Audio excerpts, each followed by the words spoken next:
Majority Leader.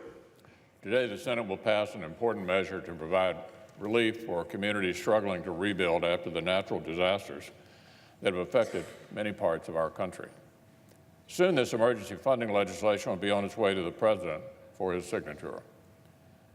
With these new resources, federal aid workers from FEMA and the rest of the administration can continue their critical recovery operations, including search and rescue missions, debris removal, and infrastructure repair, as well as providing much-needed assistance to individuals and to families. I'll continue to monitor these disaster response efforts, and I'll continue to engage with leaders both in Washington and on the ground. The Senate will also continue doing its part to help the victims recover.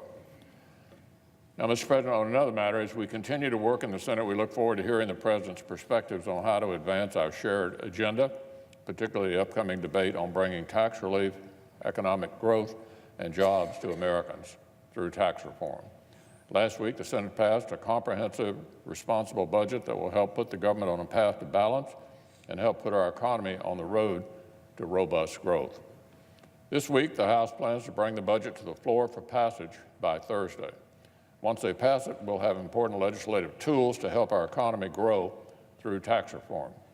As we all know, after years of an economy that failed to live up to its full potential, the time is now to pass tax reform so we can get America going again and growing again. We want to make taxes lower, simpler, and fairer.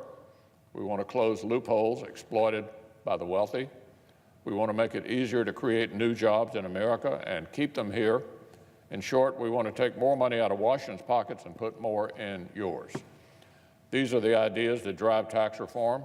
They're shared by the President. They're shared by Americans in both political parties. They should be shared by senators of both political parties as well.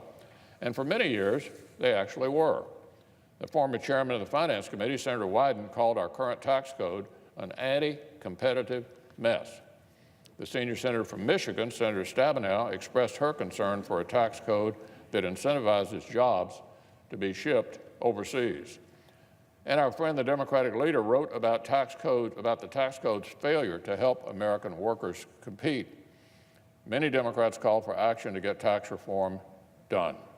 I hope our Democratic friends will work with us now in a serious way to actually do it. After all, it's not as if tax reform has changed since our friends made these statements as recently as a few years ago. The only thing that's changed is the occupant of the White House. It's the only difference. So let's get this done. The American people are counting on us.